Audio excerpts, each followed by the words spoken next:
Hey, what's up? What's up? What's up? Hey guys, what's up?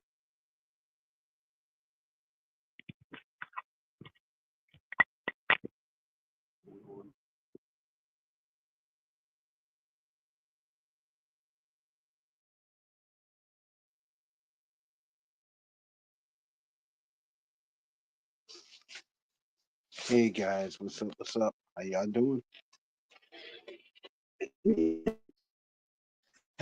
Hanging out, chilling out with y'all.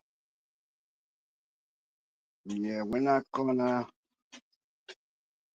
do the thing. We're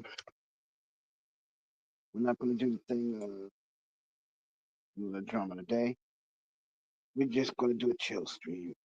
And, just a chill stream. And what it amounts to is this: we're just gonna hang out, chill. You know, just chill and hang out. And just kind of hang out. But before we get into that, before we get into that, before we get into that, let me let me like seriously clear something up real quick.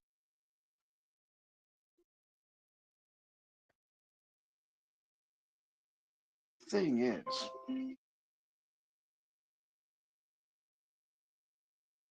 ladies and gents,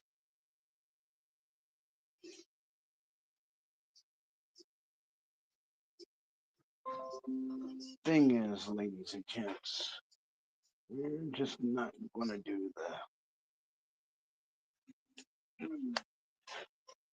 we're just not gonna do the thing of, we're not gonna do the thing of, like addressing the drama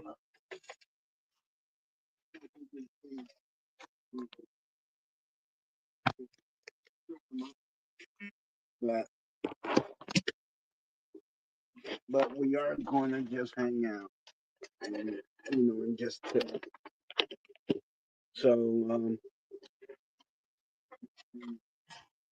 and chill.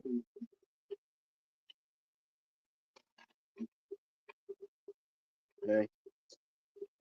So this is what it all boils down to, folks.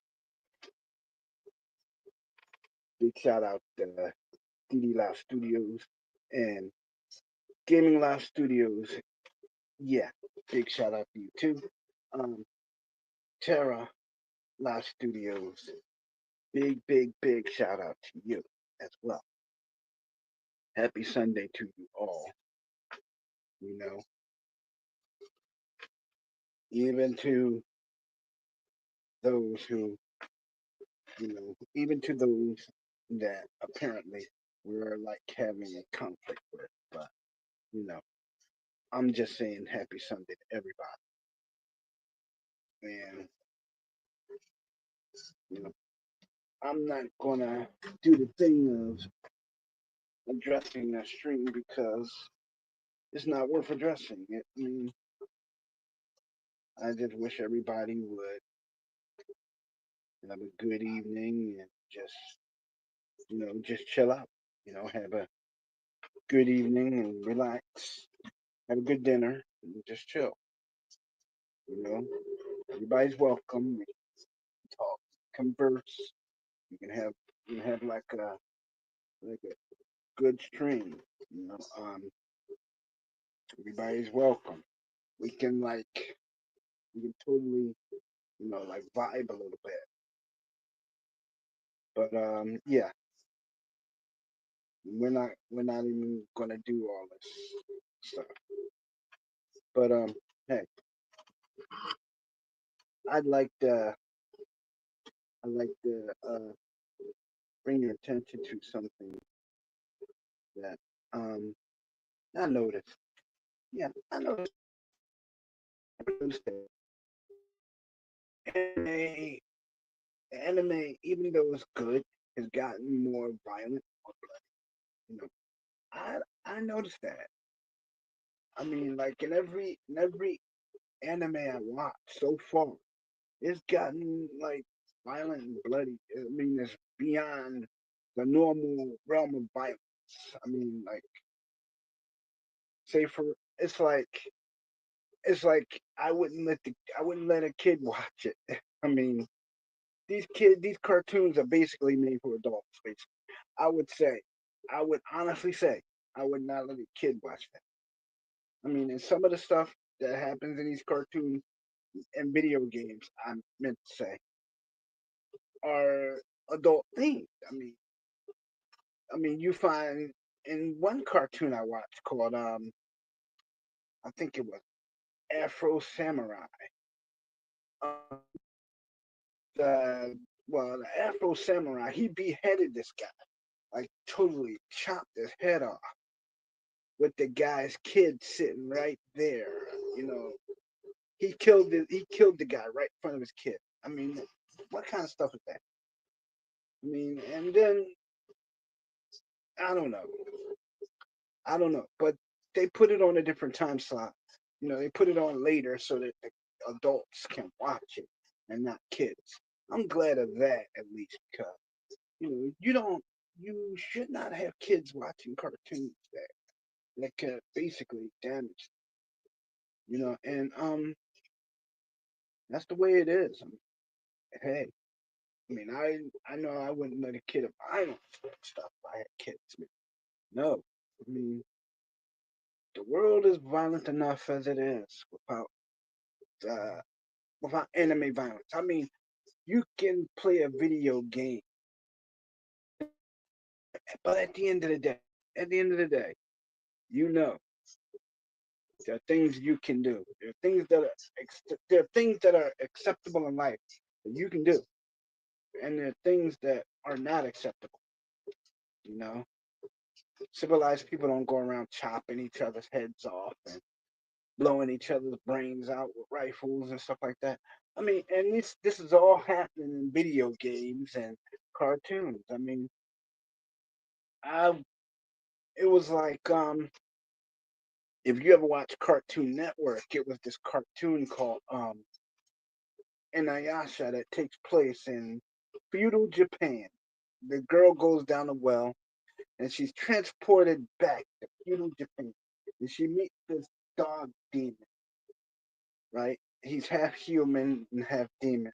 His name is Inuyasha, and they go on adventures together, right? They didn't like each other at first, you know, and all of a sudden, through these adventures, they got to like each other, It's like, okay, cool, whatever. I mean, they become cool friends and whatnot, and into lies the tension. I mean, there's a little sexual tension. I will say that, but in that, um, even so, you don't really notice it until to the introduction of a character, a monk named it's a monk. What's his name? What was his name? What was his name? Moroku. That's his name. And they call him the lecherous monk. I mean, any girl that he sees, he'll walk up to them and say, "Excuse me, miss. My name is Moroku. Would you bear my children?" I mean, this guy was a lecherous monk, basically. But even though he was a lecherous monk, he always had a good heart. You know, always had a good heart.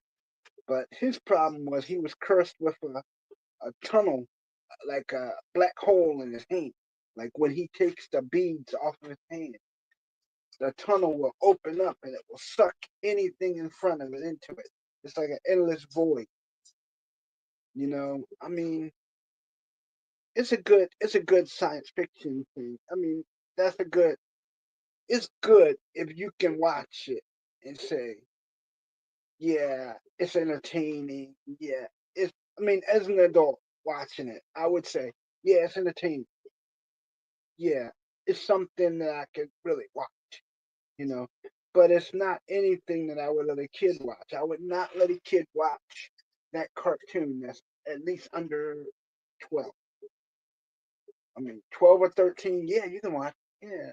Let's sit together and watch it. Yeah, but we just have to talk about it after. You know, we will have to talk about the violence and the other stuff. I mean, I want you to be informed as to what you watch, as to know that there are certain things in society that you can do and certain things you can't. You know, and you have I mean, there's a lot of blood and gore in this cartoon, like in any other. Like they have this other cartoon on YouTube called Devil May Cry. It's a popular video game, but it's also an anime, and I've watched it. And I think it's a pretty cool cartoon. As an adult living today, I think it's a pretty cool cartoon. But yet again, I would not let a kid of mine watch it because one is violent, two, it uses and it tries to use the occult to explain why the main character is doing all the things he does. And there's no justification for it other than, you know, either you're going to do it, because you have to do it, or you're going to do it because you want to. But the thing is, the main character of the anime is Dante. He's the son of the legendary son. He's the son of the legendary Dark Knight Sparta, supposedly. And is Sparta was one of the demons that was supposed to come to Earth, and he's supposed to take over the place, and he's supposed to collect souls. But what happened is he fell in love with a woman, and they had a kid. They had twins, Dante and Virgil. Well, Dante, he was sent away by his father. By He was sent away by his father and his mother, actually.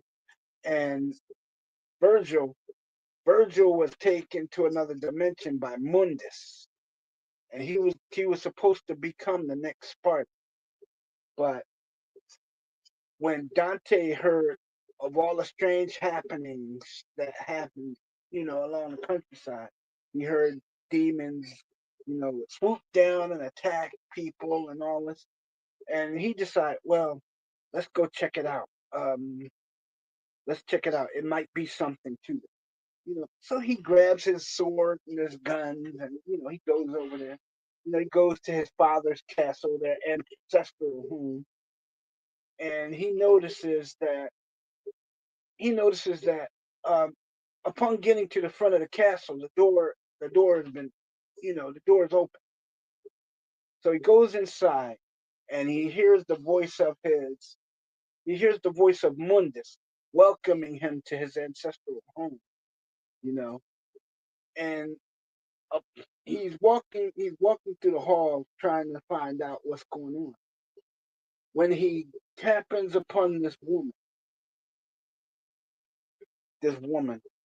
and this woman says,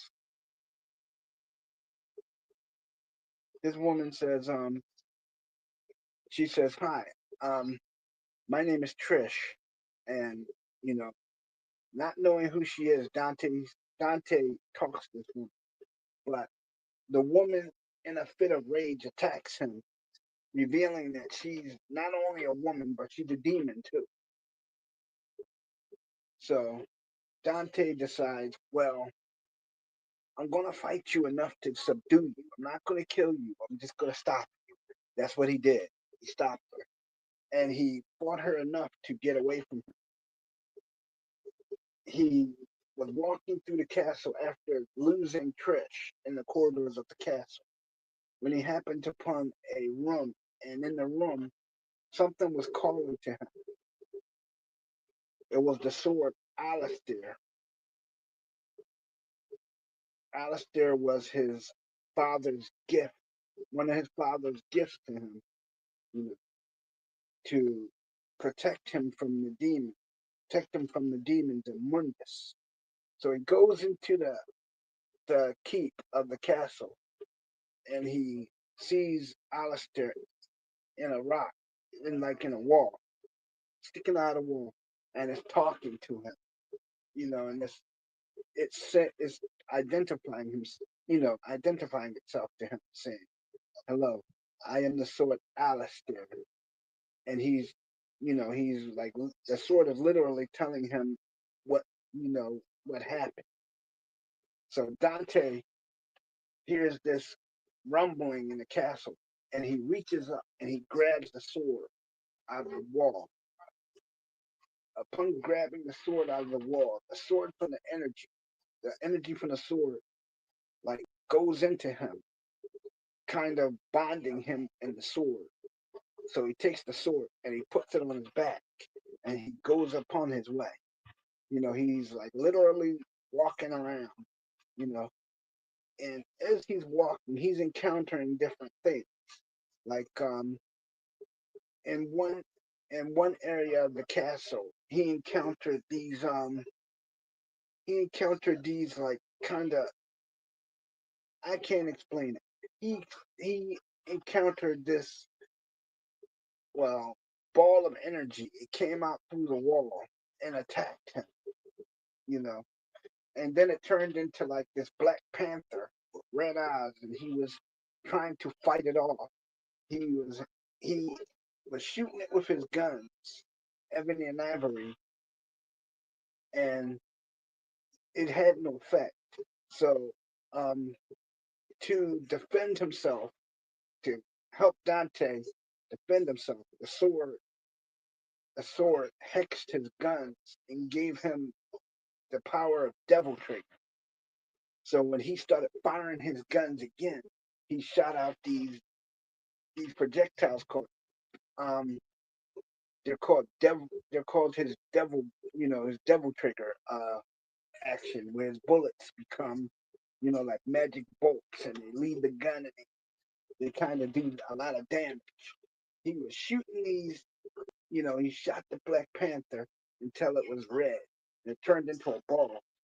Then he drew Alistair and swatted at it, and every time Alistair would make contact with the ball, the ball would get larger and larger, and then it would start changing color. So Dante, he jumps back, right, and in midair he draws his pistols and he starts firing down at the ball, you know, trying to keep the cat inside. As when he hit the ground, he rolled backwards, shooting backwards at the ball. The cat emerged and it was red. It tries to jump on him, but he drew his sword and repulsed the cat with an energy blast. And the cat kept coming. It took a lot of strikes with his sword, but um, it was the combination of Alistair and his pistols that made the difference. After he destroyed cat, the cat portion of the energy ball, the energy the energy went from being the cat into him, powering him up.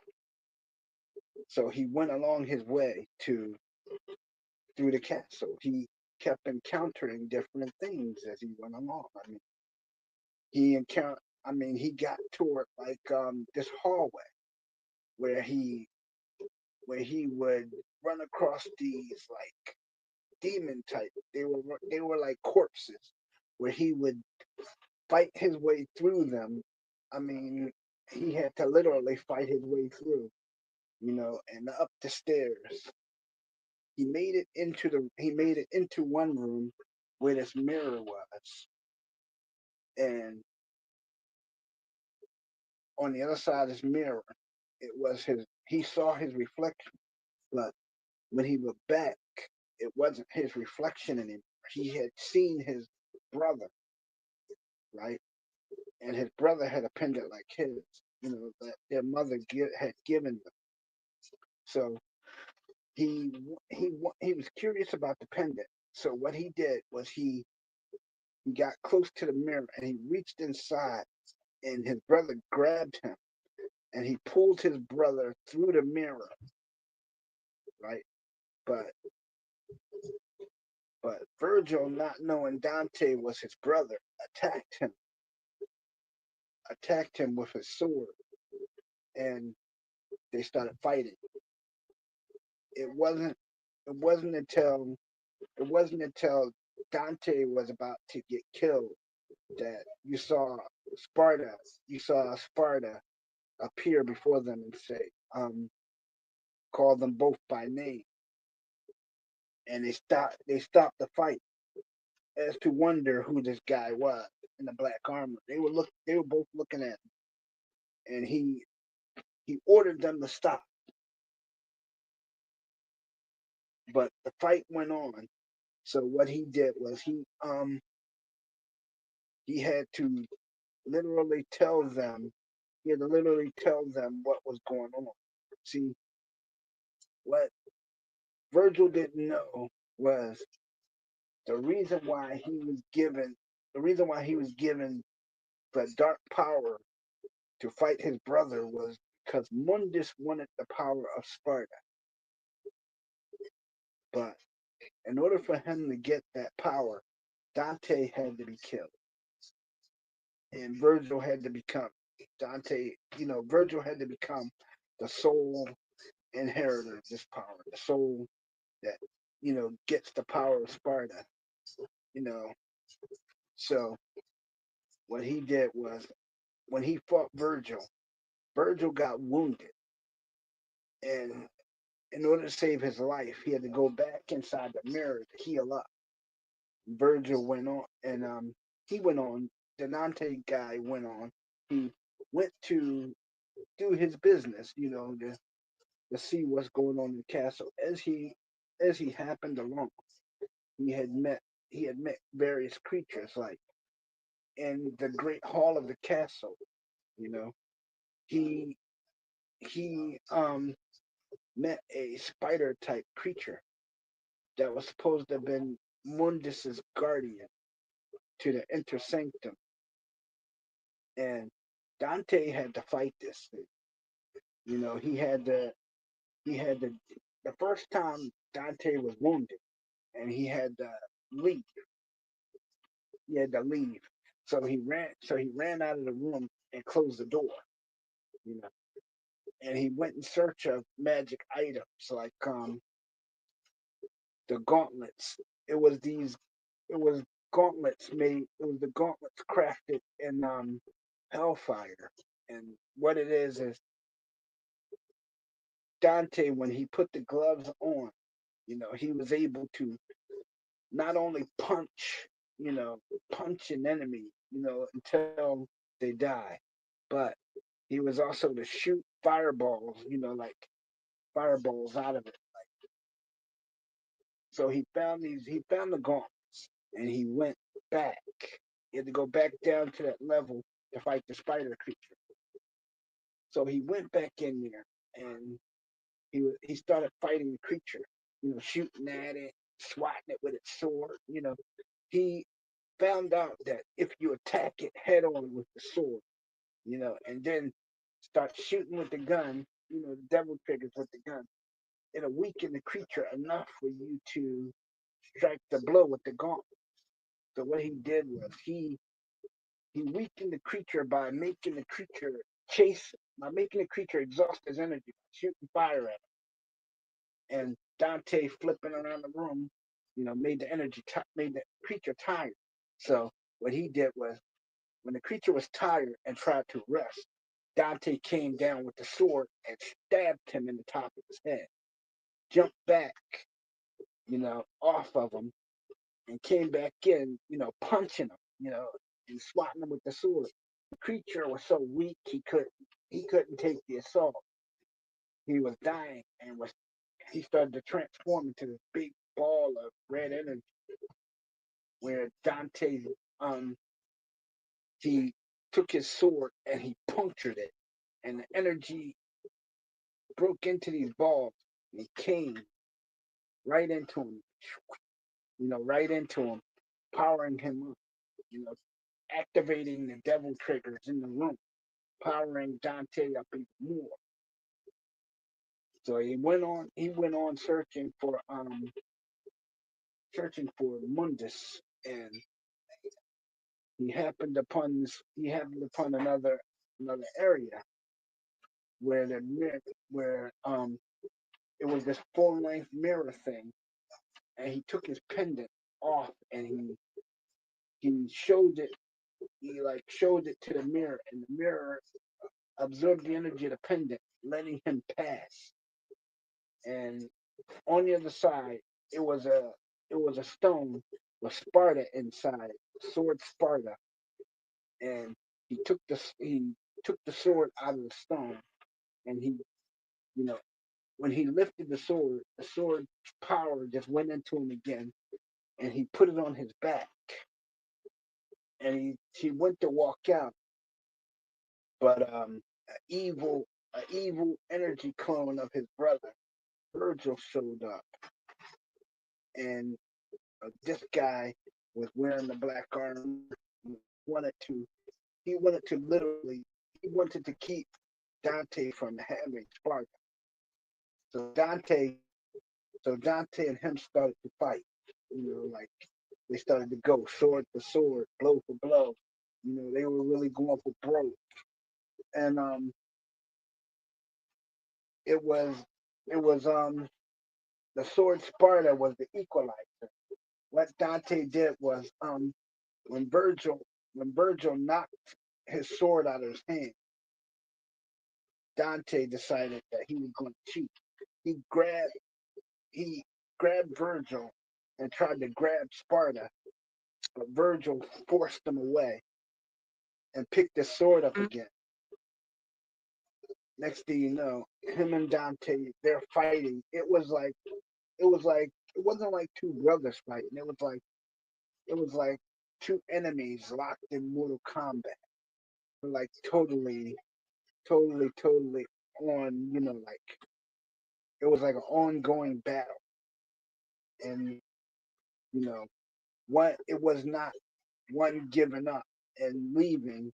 I mean, even though they were both evenly matched, but it took it took the power of Sparta to literally destroy the energy clone. I mean, the pistols, and the devil triggers um, caused him to be weakened enough so that Dante can stab him with Sparta, disperse his energy. But the only thing that happened in the Devil May Cry anime that you may not find in the game is you'll find the appearance of, see, Mundus appeared a lot within the anime, but in the game he didn't appear until the very end because Mundus is the last enemy that Virgil has to that um that Dante has to fight. He has to fight Mundus, defeat Mundus to free Dante and the world from Mundus's dark reign. Because before before Sparta before Sparta became good, Mundus had unleashed a horde of demons on the world, and they were doing things like turning people evil and killing people in the streets and stuff. So it took the power of Sparta to put everything right. It took the power of Sparta, but in order for him to have the full power of Sparta, he had to become worthy of it, which means he had to free his brother. He had to free his brother. He had to literally cast out all the demons of the castle, and in doing that, I mean, in order to do that, he had to literally travel to the heart of hell itself and kill Mundus. I mean, that was a fight in itself because it took not only Sparta, but the power of Alistair and the gauntlets to literally kill Mundus. But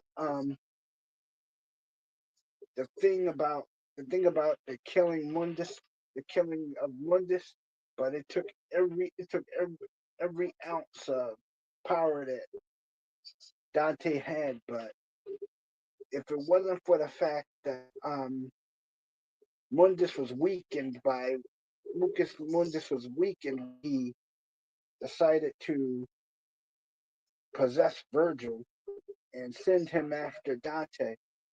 Um, he would have been Dante would have lost his life because Mundus was too powerful. But lo and behold, it took it took it took the power of every item that um Dante had to kill Mundus. Even the powers of the amulet that his parents left him and his brother to kill Mundus and to free the world. But in killing Mundus, the world still wasn't free because in order for the world to be free, the devil had to cry. And he it started with Virgil. It started with Virgil, but it had it had to end with his son. You know, it had to end with his son. His son and his son, him, Dante, his son, and Virgil had to band together to save the world because it was them who actually killed Mundus together. Their powers together killed Mundus. But but in the anime, you're not going to see any of that. That was in the game. But Mundus in the anime is an ongoing thing. You're going to see him in various forms. You're going to see him sometimes he'll be in human form. Sometimes he'll possess a human. Sometimes he'll do things like he'll possess a wolf or a bat, or he'll create a demon from a human, and send them after that kind of thing. I mean, it's a lot of things in the Devil May Cry anime that make you want to play this game. But the thing is, I like to play it because not only that, because it's the mystery of the game.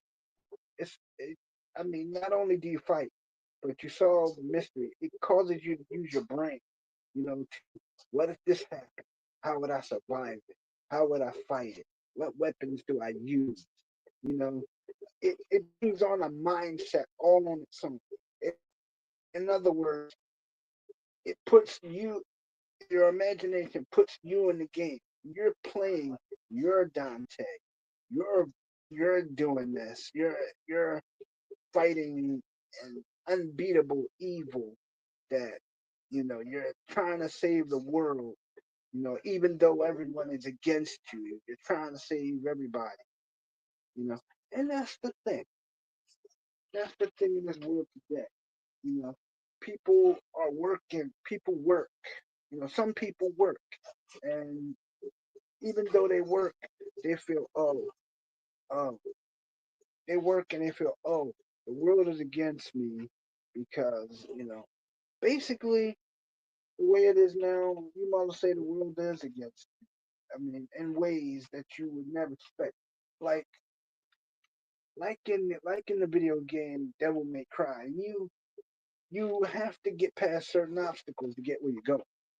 You know, to get where you're going, and it appears it dawns to me that when you're doing things, when you're like learning things, and you're navigating the world, you know, that's how you get to different levels.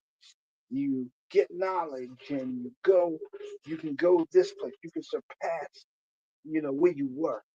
You're going to be able to explore the possibility that only you can get that far because you know where you're going. Only you know your story. Only you can tell that story as the main character. Only you know what you want out of your out of your life, and that's the lesson that the game teaches. I mean, yes, it's a video game. Yes, it's a video game meant for fun, but in some games there are a shred of truth, and that's what you that's what people don't get. Like, you know, in games like I'll even say I'll even say in games like I'd say Dungeons and Dragons. Yeah, I played that as a kid, Dungeons and Dragons. What it is what it is well, you're you've entered a realm that you, in order to survive and to make it out again, you have to acquire magic items. You have to you have to learn how to use those items to defend yourself. Like when I played I was a knight when I played Dungeons and Dragons. I was a knight named Dekion. Dekion had a magic sword. He had a magic sword, a hammer, a shield. He had a energy bow, and he had daggers that he can literally throw. But in that, he also had a shield, a magic shield that repulses magic bolts. And sometimes you may run up against things in that game that you don't normally run up against. I mean, like one time I was playing with a guy from another. I was playing with a guy from another country. We were playing on computer. You know, we were together. We were adventurers together. You know, we met up with this other guy. He was a wizard. He was a wizard. We met up with another. We met up with this woman. You know, she was a mage, and we went on a little. We went on a little adventure. You know, and through this through this adventure, we were fighting things like winged demons. We fought a nine-headed dragon called Tiamat, which almost killed us. But all in all, in any game, it teaches a lesson. You know, when you're playing with people, when you're like playing with people, like working with people on a job or something, you're working together. When you're playing with people, you're playing together. You're one unit, one you're one unit, but you're part of a team, and that team, the only way that team can survive is if everybody does their part. That's what it is, and that's the lesson that Dungeons and Dragons teaches. Not only teaches that, but in navigating the realm, you also learn different things. Like Venger, Venger, even though he's an evil, even though he's a character meant to be evil, there's also good in him. But even though, even though Dungeon Master is your guide, right? And this is a lesson that I learned while playing the game. When you encounter Dungeon Master, everything he says has a double meaning. Everything, even down to the riddle. You may solve it. It may have one answer, but then you know everything he says has a double answer. Everything he says, he might tell you to go this way. Okay, but he don't tell you what's waiting for you down the road. He won't tell you. He'll tell you go to the town. Go to the town of this place, and yes, and you will receive a treasure, and you know he'll tell you certain magical items to get. Like when I went to acquire the magic bow, um, I had to go. I had to literally go into the heart. I had to literally go into the heart of Bender's castle to get it. He won't tell you that you have to face Venger. That's one thing he will not tell you. The dungeon master is infamous for not telling you things, and you know. again, when you're faced with things and obstacles, like even if you're playing a game, you gotta rationalize. What do I have to do to get this? And what do I have to sacrifice? Is this really worth in the long run? I'm risking this to get this, but is it worth it? I mean, it may have more power than what I have now, but do I want to risk? Do I want to risk what I have now to get it? And that's the thing. When you're playing games like in life, everything you do has an element of risk to it. Even if you're even if you're like crossing the street, you have it is an element of risk. You may look both ways. It may not be a car coming when you go to cross, but you don't see the car that's coming around the corner. You don't always see that car. You may just miss it, or it may miss you. But odds are it may not be a car. It may be a bus. It may be a kid on a bike.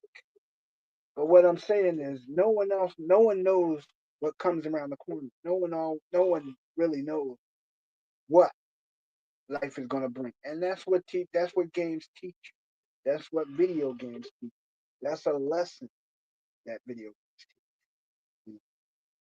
And the reason it's like kids play games. I noticed that because when I was a kid, I played video games. But in playing those games, in learning those games, you learn lessons. You learn the it's when when I learned to play chess, it's like when you learn to play chess, it's like what are you? I'm gonna move this way, right? But do I really want to sacrifice a valuable player, a valuable man, to go this way? No. So I'm gonna keep my defenses fortified, and I'm gonna let my opponent make the first move. Then I'll counter his move. It shows you chess is a game of strategy and traps. It shows you that when you play in a game, not always do you attack first, and that's the principle. Not only do you attack first, but you have to be ready to defend yourself. You have to have a strategy. You have to know what. Yeah, you have to know and probe your enemy's weakness. That's the purpose of moving the pawn, right? But when you're moving the when you're moving the king and the queen and your knights are your generals, and your kings are your high pieces. Your kings and queens are your high pieces. What you want to do is you want to use your knights you want to use your knights to protect your kings and queens. You know, you want to know you want to know what the strength of your enemy is. Doing that is the purpose of the pawn. You want to know that you want to know that not only do they have the strength to assault you, but do they have the strength to maintain a assault by you? That's the thing. So there it is. I mean, everything that we do, even video games, has a lesson to us. It's all up to us to figure out what that lesson is, learn it, and apply it. That's what it is. And because when I was a kid, we played video games. We were like, man, we had video games in our home, so we played video. We went out, we played video. We went to our friends and played video. Right. But it wasn't until my uncles and aunts, you know, set me down and they said, look, my uncle said, look, every game has a purpose. Every game, then every game has a lesson. It's up to you to take that lesson and apply it. It's up to you to take the knowledge that the game gives you and not only apply it, but to shape it and have it manifest into what you want. And that's what it is. You know, it's like um it's like these chat rooms these kids go into. You know, they don't know who's in. They don't know what's in. They don't. All they know is they're talking to somebody. That's it. You're just talking to somebody, and what it is, yeah, he's friendly. Yeah, he'll be friendly to you. Yes. Why? Because and when you're when you're when you're in a chat room and someone is the moderator, you know, odds are they're getting odds are they're learning from you as much as you're learning from them. But this is the thing. This is the thing. People will ask you things. People will tell you, "Oh, you should go and try to play this game because this game is, this game. You may not like the game. You may not like it when you buy it. So me, I always try the games out the store. If I was to buy a game now, I always try it out the store. If I don't like it, it stays in the store. There's no way it's leaving with me if I don't like it. But you know, these kids. I mean, the games got so complicated now to where they got these ocular headsets, right? That fits over their eyes, and they move these little gauntlet things in their hands, and that's how they manipulate the character. But this is the thing: you're playing in virtual reality. Yeah, you're fully immersed in the character. So your senses, anything you see in front of you, that's the game board. That's the game. You're looking down, you're seeing the character. You're the character. And you're fighting whatever's in front of you. You're exploring the game. But all in all, while you're doing that, unconsciously, your mind is saying, "Wow, this is something that I have to remember. Wow, um, this is something that I'm going to learn from." You know, you may do good in the game, yes, but my uncle said you learn more through losing than you do winning because if you win everything, if you never make mistakes, you're never gonna learn anything. And if you don't, and he said, in every game has a lesson to be taught. Question everything. Don't believe everything you hear, right? But don't dismiss anything that you feel. What you got to do is you got to distinguish between the two, and you got to say, "I feel this way, but I'm questioning whether I should do that." And that's what people got to do. I mean, you running. I mean, these people on these things, they create these games and they totally desensitize the kids to the violent nature of it.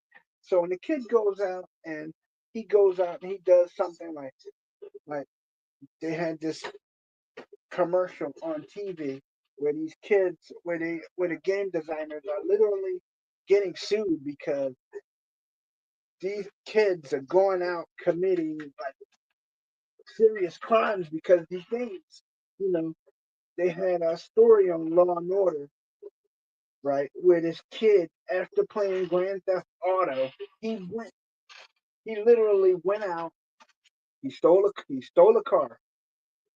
He literally went out, stole a car, right? He's driving around. The cops see him and said stolen car. He pulls over, he jumps out, and he runs down the street like they do in the game. And the cops are chasing him, one in a car, one on foot. He managed to get away from them, but you know, while he was out doing his due, he happened upon this woman who was coming home from work. And in the game, Grand Theft Auto, you can beat up people and take their money. You can beat them up, kill them, and take their money. Well, the kid, he comes out of nowhere, right? And he blindsides this woman, like literally beat her to the ground, and he snatches her purse, right? After running away, and somebody calls the police, and um the police later on, the police comes to the kid's house and meets the kid's parents, and he's telling the kid's mom and dad, oh, your son literally beat up this. He stole a car from one person. He drove said car to this area, bad part of town. He jumps out of the car and he encounters this lady coming home from work. He beat her up, snatched her purse. We found her purse 4 blocks away from where she was mugged, and we took the lady in for to be hospitalized. And he's literally playing out this game like in real life, you know. As to in Grand Theft Auto, you can like do things like you can steal cop cars, you can get guns from people, you can, I mean, you can literally do all kinds of stuff in it. But this kid literally went and the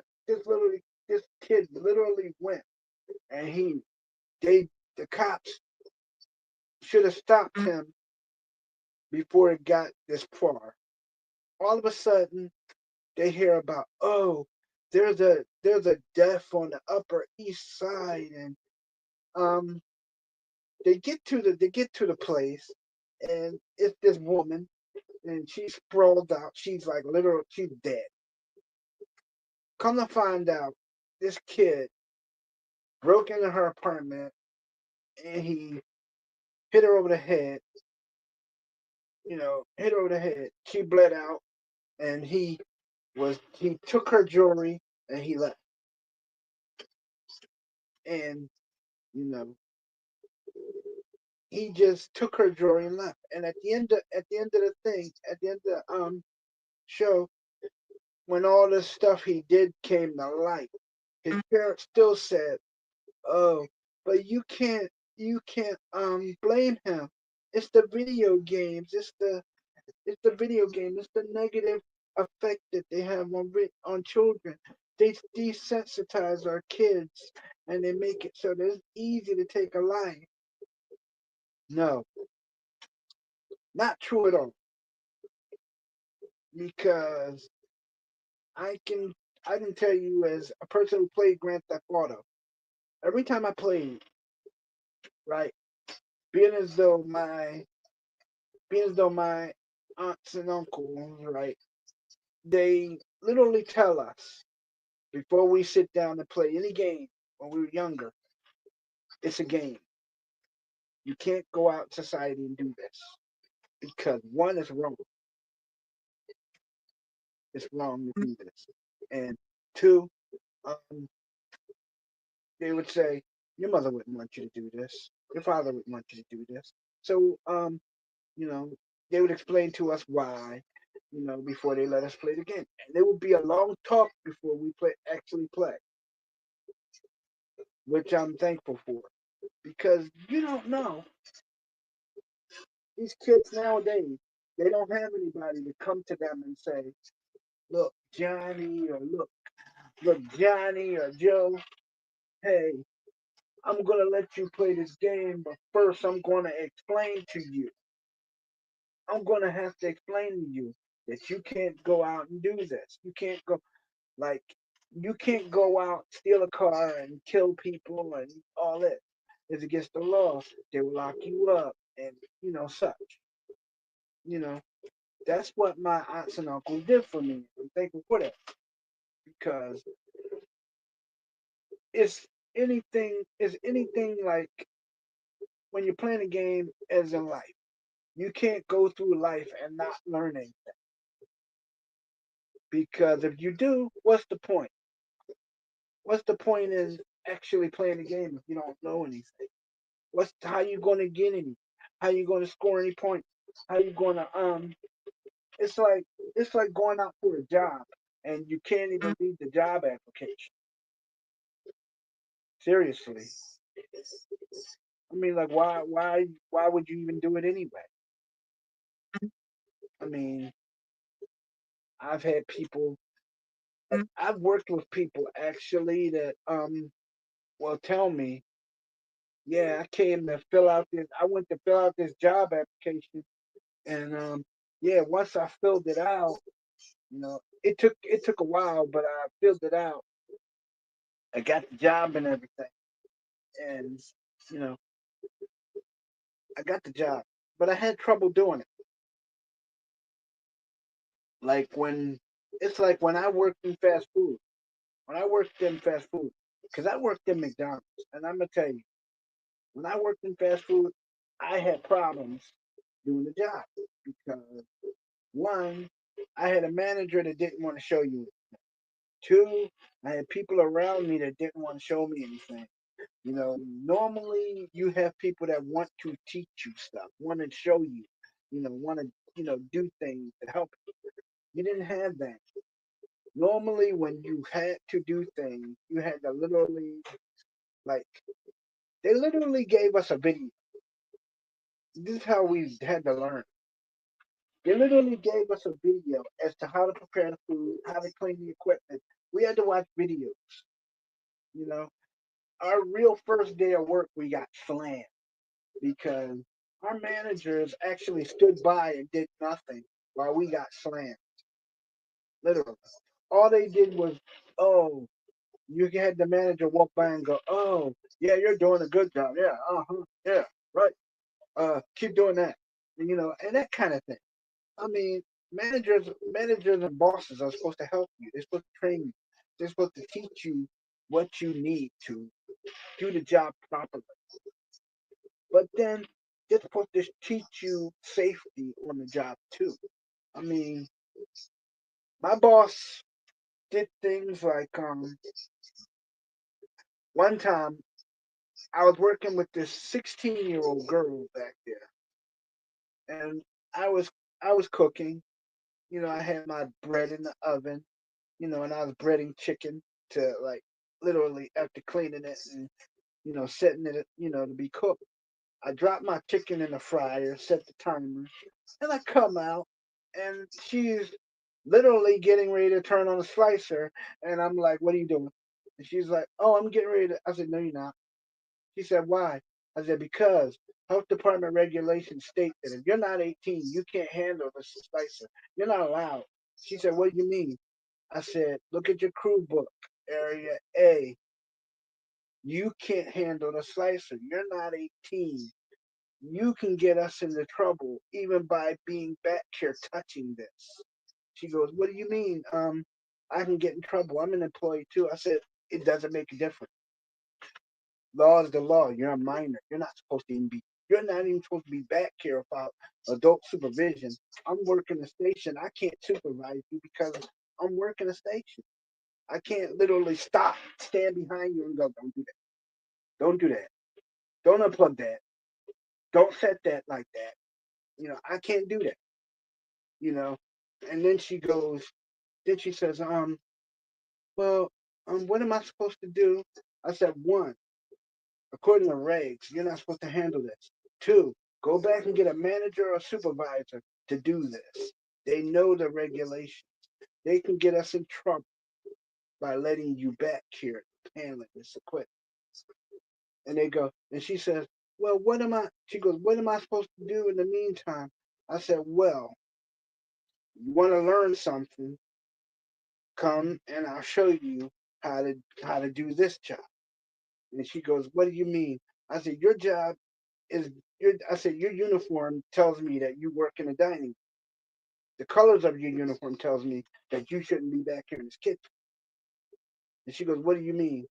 I said, "Are you wearing an apron?" No. Do you have a stripe? Do you have a name tag with a green stripe on it? No. You're not supposed to be back here. You belong up front. You're a cashier. You're a customer assistance person. Again, you're not supposed to be back here. And she goes, well, the manager says, I said, now, again, how are you going to listen to a manager that when the health department comes in here and explains, and you have to explain why you're back here, he's going to say, I didn't tell her this, or I didn't tell her to be back there, or she was back there on her own. In the end result, you get fired, we get in trouble, company gets sued, somebody loses their job. And she goes, well, you know that he's the boss, and we're supposed to. I said, yeah, we're supposed to do whatever he says in purview of our job. But your job isn't back here. Your job is up there, up there. Your job is supposed to be visible, helping people, not back here bothering stuff that you have no idea how to work. So I send her out of the kitchen, and she goes up front. She's doing her job. I go back doing mine. So um, our supervisor, he's a real tool. His name is Phil. Phil comes back there. He goes, oh, you have some nerve. You just you literally countermanded me in front of all the employees. But how are you going to do that when you don't have any seniority? I said, oh, so when the health department comes in here and they're asking us why this kid got a long gash on her hand because she's handling razor sharp equipment, what are you going to say? You're going to you're going to plead the fifth and go for plausible deniability. You're going to say, I never sent her back here in the first place, which puts me in a bad position because I'm going to say, Dag, well, I didn't even know she was back here. I got to say, wow, I didn't see her. Or, or, wow, when I looked over there was no one near the slicer. So it leaves me to explain how she got a cut on her hand when she shouldn't have been back there in the first place. And he says, well, it's not your responsibility to explain. I said, yeah, it is. When you send somebody back here and I'm the only one back here, then I have to be responsible and explain why they got hurt. I'm the one writing up the report as to how and why they got hurt. Are you? And he goes, well, I said, that's what managers are supposed to do, write up incident report. But so far you haven't. And he says, well, what do you mean? I haven't. I said, so far since you've been here, I've written up 14 incident reports, and none of them you signed them, yeah, but you never wrote any up. When we got our district manager, Charlie. Charlie came in, young guy, young guy. He's about at the time he was 35. Comes in and he comes up to me and he says, "Well, Randy, what's going on back here?" I said, well, I'm cooking chicken. I got my biscuits in the oven. I got the burgers on in the window like you said to do. I mean, everything back here is on automatic. I put the bread machine on automatic, and I go back to making my sandwiches and stuff. Until my friend Dante comes back. From a smoke break, he comes in, he washes his hands, and he helps me make the sandwiches. And all of a sudden, here's Phil. This is how Phil got fired. Says Phil says, he sends this kid back there. Her name is Marie. Sends the kid back there, and he says, Marie, I want you to slice some roast beef to make sandwich. Against the regulations again. See the book on slicers. When you're not 18, you're not supposed to handle a slicer or any sharp equipment in the shop. Any kind of equipment, period, you're not supposed to handle. But she's now bear in mind, she's a kid. And kids, like most kids, don't listen, even when you tell them things for their own good. I'm back there and I'm cooking and I'm pulling my stuff up. I got the chickens on the tray and I'm taking them and I'm putting them in a crest core. I got like four down. I got three in the window, so my stuff is already done. My floor is mopped and everything. Floor swept, mop. Dishes are getting done by me. I'm stacking my dishes up to go. And she comes back to me and she says, Randy, um, I just got it. She says, Randy, I just got a write up. What does this mean? And I'm looking at the paper and I say, you got to write up because you were back there where you weren't supposed to be, and uh, Phil put your name down as the person.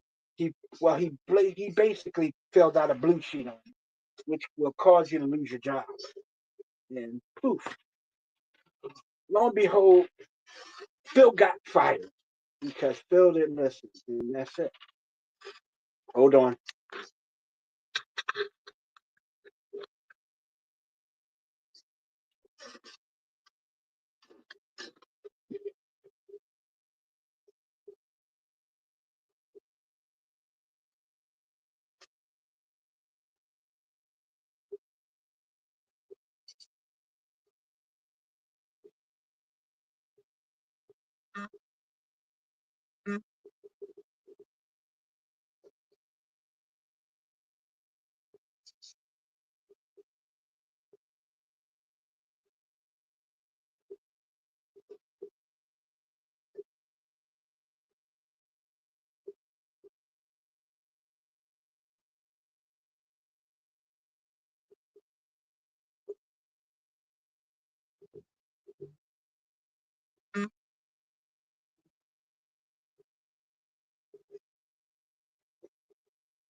Yep. So, yeah, like I said, everything has a purpose to be learned. And the purpose is when you're doing a job like any other, and you have a boss like Phil, always ask questions. Even if you got to go to the other supervisors and ask questions. Because bosses like Phil get people hurt. Yeah, I've had three bosses like Phil.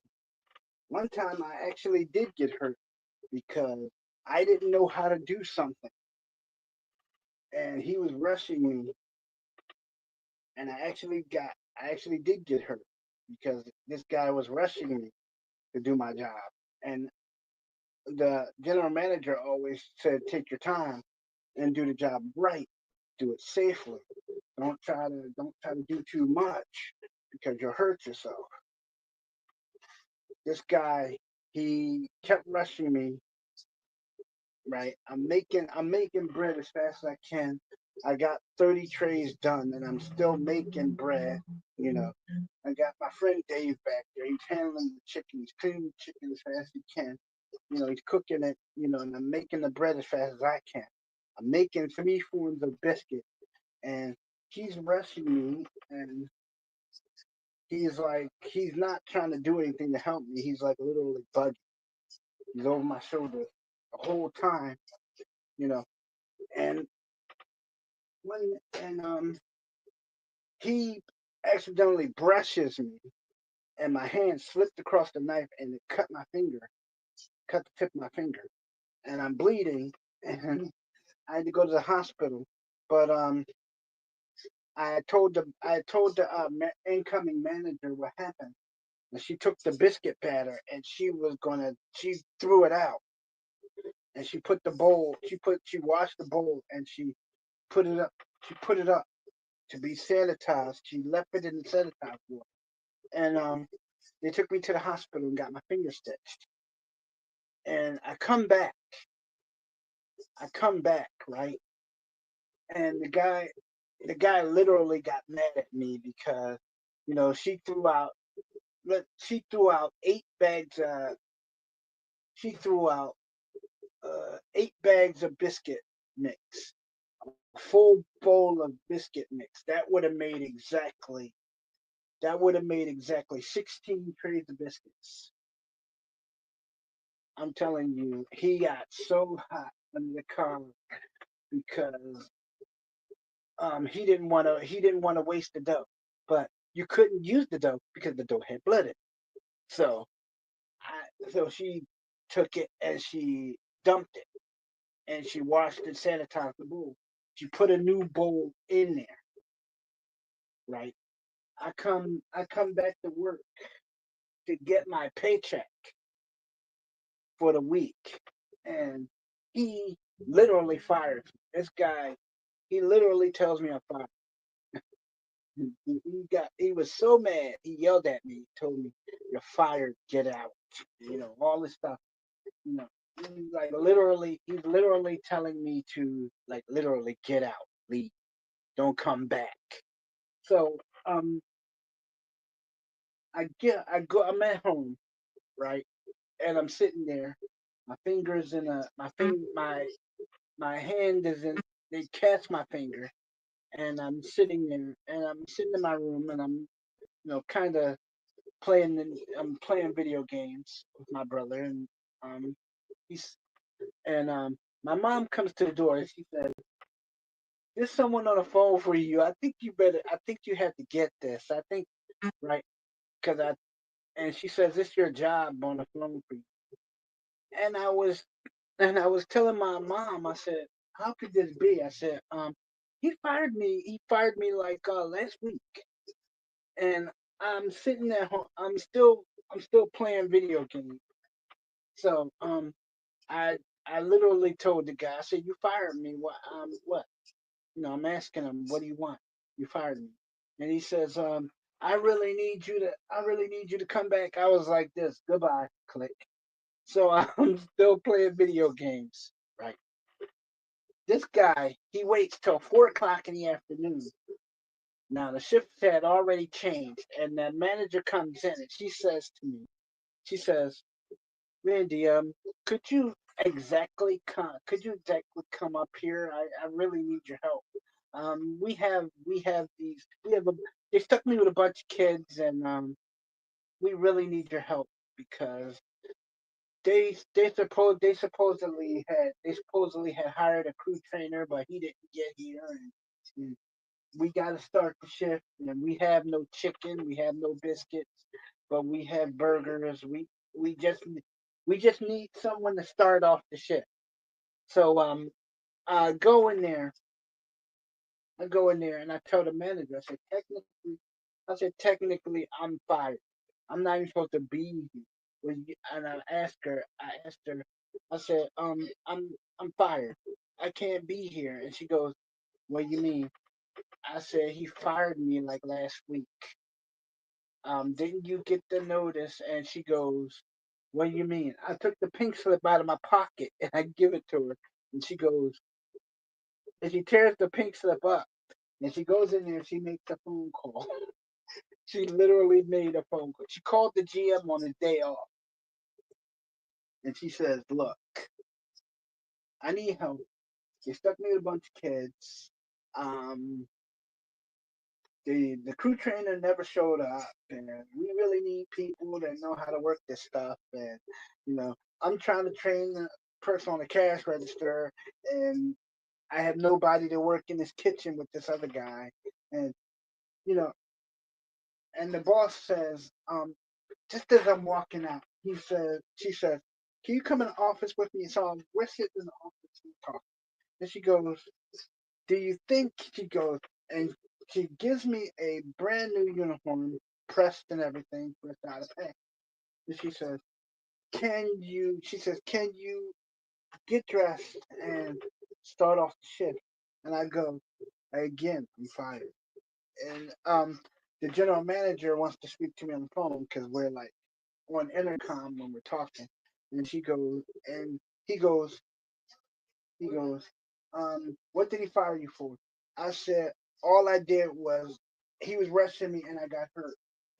And instead of filling out, and he didn't want to fill out the incident report. So I filled one out anyway. And that's why he can't. And the guy goes, the general manager goes, okay. He says, well, this is what I'm going to do. You have the two papers that he gave. Okay. Once you bring that in for me, I'm gonna be in tomorrow. Bring that in tomorrow. Okay. Bring it in tomorrow. That's okay. I get up there. I get off the bus and I'm walking to the store. You know, with my bag with my uniform in it, my bag, and because I'm going to give him back the uniform and I'm going to leave. So he goes, he goes, he fired you. Why? And I'm explaining him the situation. Why? I pull out the two incident reports and I'm showing him. And he goes, okay. So he goes to the office and he brings out the logbook. And he goes, okay, now I see. And he says, technically he can't. He goes, technically he can't fire you because one, um, any hires and fires had to go through me, and I wasn't here to witness the incident while you got fired. So technically, uh, he can't fire you. I said, he did. He gave me this letter that has I'm terminated on it. He put his signature on it. You know, and the guy says, the general manager says, first of all, okay, let me explain something to you that he never explained to you. Um, Hires and fires had to go through me. Hires and fires also had to go up the chain. So if I fired you, it stops at me. But if he wants to fire you, he has to go through me, the district manager, and his boss in order to fire you. So he has to have a valid reason to fire you. And I'm like, okay. He told me that I was supposed to fill out this incident report when I cut my finger. And um, he said, the general manager says, that's illegal.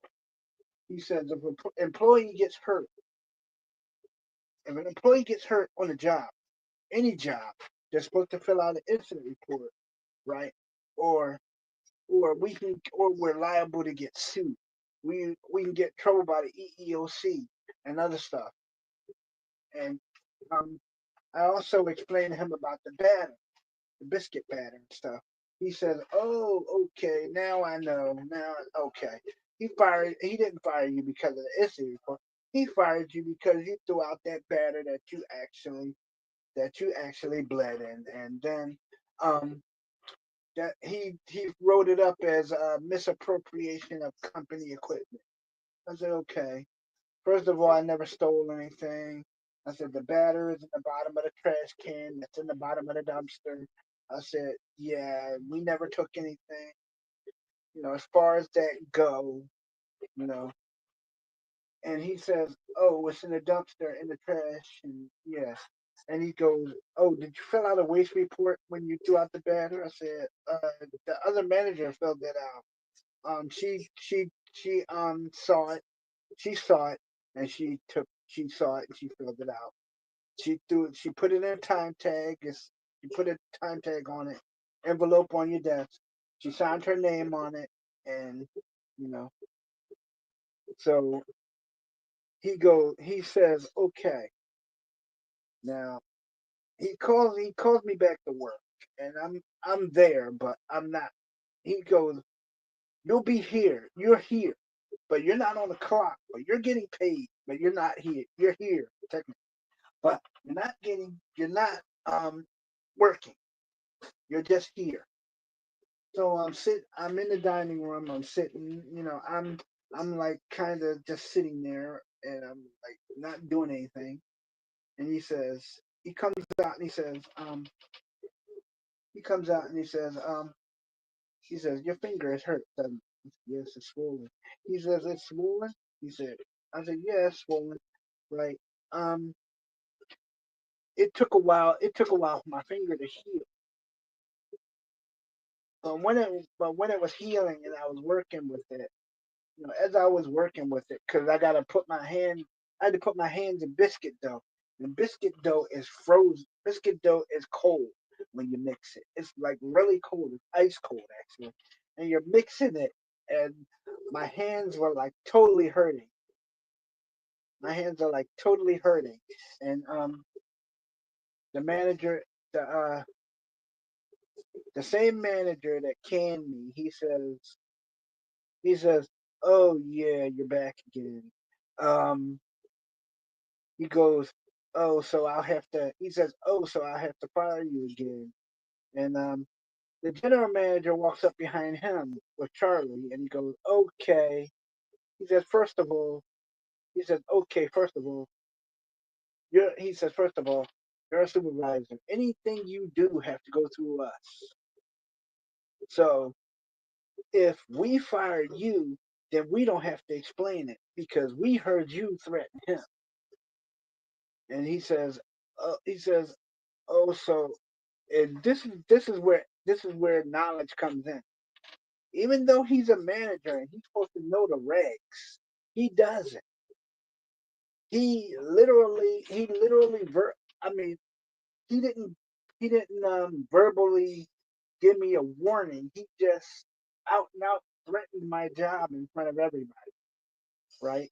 In front of two corporate managers and Charlie, which is our district manager. And he goes, okay. He says, okay. Charlie says, okay. This is what I'm gonna do. This is what I'm gonna do. Tomorrow morning, instead of we firing this guy, you know, why don't we just transfer him? Why don't we transfer him? Because I got a manager that's coming. We can transfer him, swap him with her, and be done with the whole thing. I mean, he'll take a demotion, but then he deserves it. And maybe it'll teach him not to, maybe it'll teach him to treat people better, you know. So he gets to the other store, he raises Cain about how his demotion, how he got put, how he got demoted, you know. He's calling back to our store, and he's beefing with our manager. And our manager's telling him, look, he threatened one of our employees, and according to the regs, we could have either gotten rid of him or transferred him. Which would you rather have us do? I mean, or we could take the third option. The guy could face a lawsuit. The company could lose a lot of money. What would you have us do? And the other manager says, well, He says, we can keep him at the store, but I gotta tell you, because of what he did, he won't be a manager. He won't be a manager. Um, I believe the highest I can give him, well, the highest, well, the highest job I can give him now is like a crew trainer, and that's it. That's it. He will never be a manager because of what he did, and um, this guy has strikes against him, so it basically pans out. I mean, he basically ruined himself. He blames other people for his misfortune, but he blamed himself. He literally tanked his own job because he literally jeopardizes people. He doesn't follow safety regulations. He doesn't adhere to safety protocols. He doesn't make sure that things are taken care of in the right way. Um, he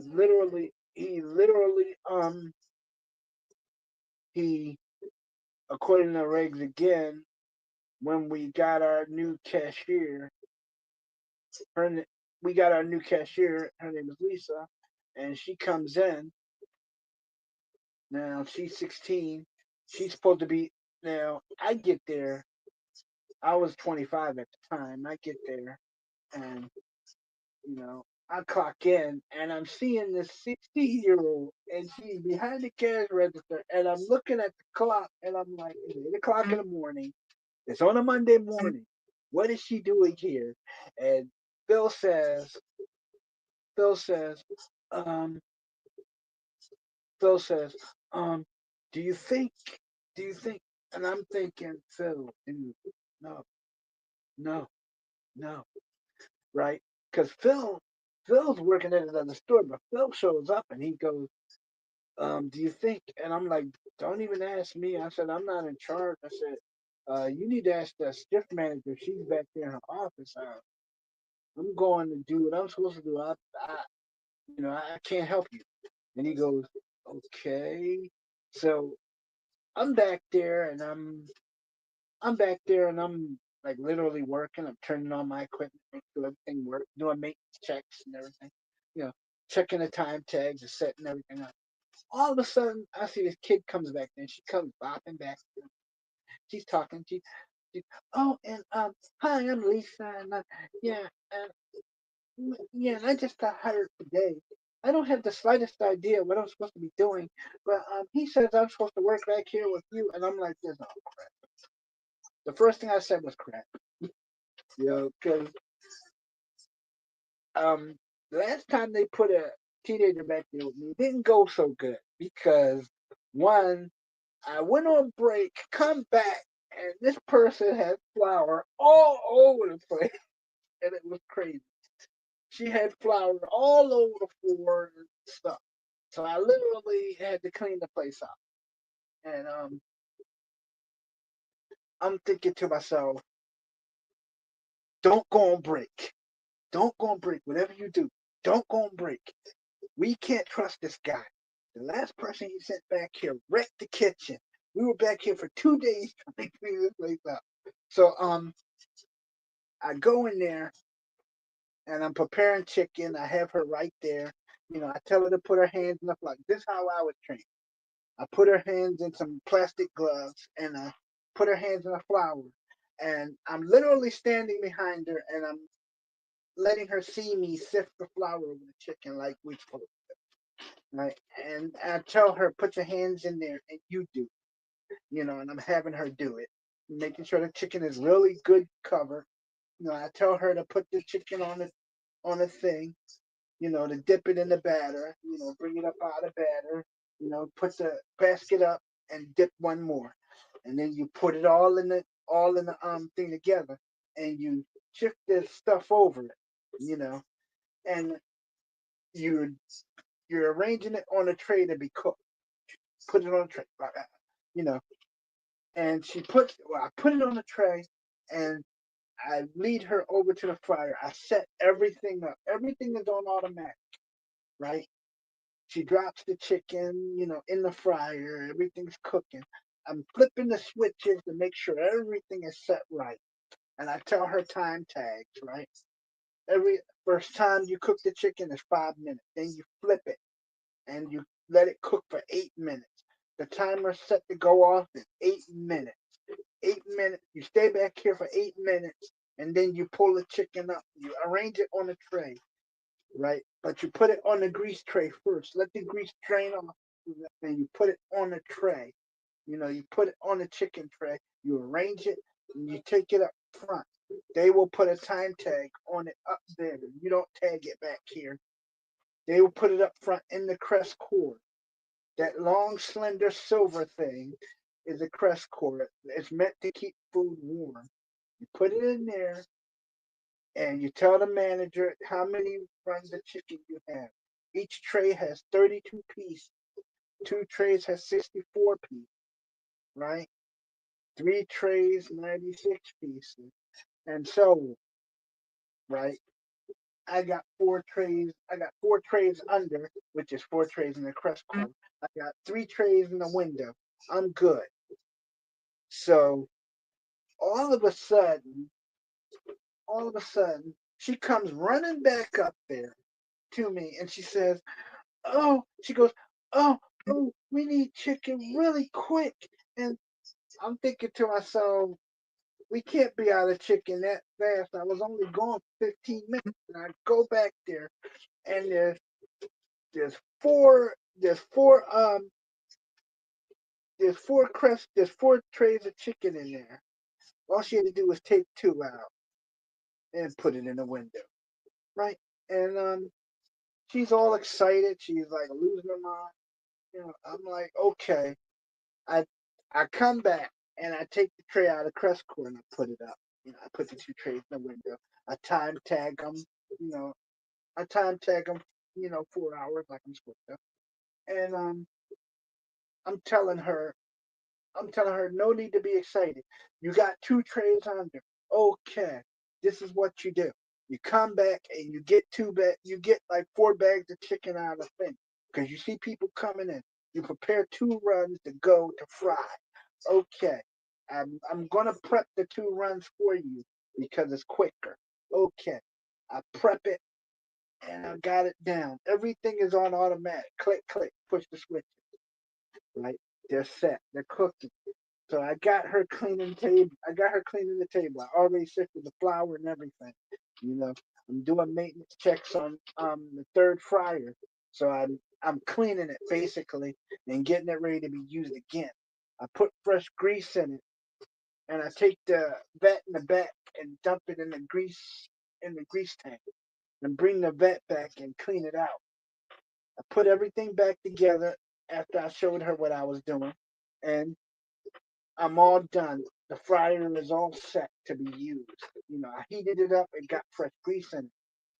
So 8 minutes comes by, and boom, the chicken is up. I put it on tray, back in the crust course. She has 4 things up. She has 4 trays of chicken in there, and she has 3 trays of chicken in the window. She's all set. All she has to do is clean up now. So I get her back there. I get her back there washing dishes, and I'm cleaning the chicken table, sifting the flour and everything. I close down everything like I'm supposed to. I got the flour, and I take it and I put it in a freezer like I'm supposed to in the refrigerator, and I put it on top of the boxes where it belongs, and I clean the table off and I cover it so nothing gets on it. I take saran wrap and I cover it like a transparent cover, and I'm sweeping the floor, mopping the floor. I'm getting ready to clean the floor, and she goes, she says, "Can I help you?" I said, "Yeah. By the way, can you get me a mop full of soapy water? Get me the deck brush, and I got her wipe the tables down back there while I'm doing the floor, so we can get out of there quicker. You know, come come 9, 10 o'clock, chicken room is clean. Chicken room is really clean. I mean, everything is shiny, look nice. Fryer's turned off. We got all the food we need, so we don't need to cook anything. Chicken room is closed down, right? And she's asking me, she says, "Is this a usual night for you?" I say, "Yeah, that's a usual night for me. Yeah, but I usually don't work at night." She says, "Why are you here now?" I said, "Because you're here." She's, she says, "I'm new." I said, "That's why." And she goes, "I'm supposed to work breakfast. Are you going to be working breakfast too?" I said, "Yeah, I'll be here at 5 o'clock." She goes, "Oh, so I get to work with you again?" I was like, "Yeah, you get to work with me." She goes, She goes, "Okay." She goes, "Okay, we'll have a great time then." And I'm like, "Okay, you want to learn something?" She goes, "Yeah." I said, "What do you want to learn?" She goes, "I want to learn." She goes, "I want to learn how to make bread." I said, "Okay." We'll learn. We'll go together. How about this? We'll bring up the biscuit mix. We'll bring up the biscuit mix, and I'll assemble the table. And we'll put the ingredients in together, and we'll do the first couple trays together, and then I'll watch you do something. She goes, "Okay." So we're making. I do the first couple trays. I did like 15 trays, and I let her do a couple, you know, and then I show her how to make the dessert biscuits, the dessert cakes that we usually have, the cinnamon raisin cakes, and and such. I make those, and I tag them and I wrap them in saran and I put them in the freezer with the biscuits until I'm ready to use them. And she goes, "Oh, okay, we're supposed to put them in there, right?" I said, "Yeah, they go in there." Uh, I mean, between her and I, we totally filled up that freezer with biscuits and everything. You know, we had fun doing it. It was it was good. I'm not gonna say I'm not gonna say it was bad, but it was it was good basically because she learned quick and she knew that if something was to happen in the kitchen, to go get somebody and not try to deal with it. So you know, she knew that much. So what happened is basically we had fun. It was like a total it was like a total thing to where whenever she worked with me it was like whenever she worked in the morning she worked with me. Whenever she worked at night I was there because she didn't feel safe. She didn't feel right being in the kitchen by herself, and it was cool with me because I never I was always working back then alone, but I'd never worked with a partner before, so I talked to the manager into making her my full time partner back there in the kitchen. Dante and them thought it was a bad idea, but you know it was all in all it was good because she got to really learn how stuff worked. You know, I mean we didn't. I mean I didn't let her touch the slicer or anything, but she got to learn how the equipment worked. How to she didn't have to learn from a video. She learned from an actual person. You know, it was it was it was like when Phil brought it there. And he didn't when he brought it from the store that he got hired at. He didn't want to teach her anything. It was like, boom, I'm gonna put you here, and you're gonna work here, and this is it. I'm not gonna show you anything. You're just gonna have to learn on the fly. That's how it was, and you don't do people like that. She got there. She didn't know what to do. She was just literally like she literally was like literally looking at me like, okay, I guess I'm supposed to stay with you, right? I said, yeah, you're supposed to stay with me. Come on, we're gonna do some stuff.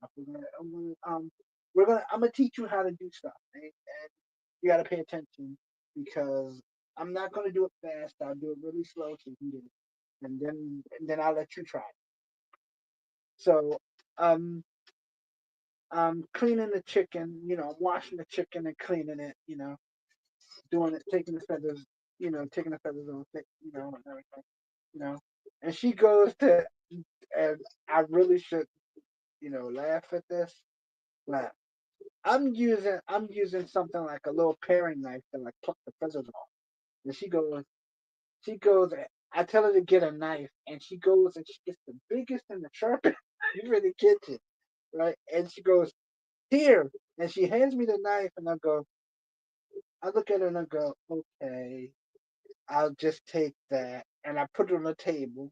I went and got a little paring knife, and I'm plucking the feathers, making sure the chicken don't have no feathers on it, and I'm putting it in the, I'm getting it ready to be washed and cooked.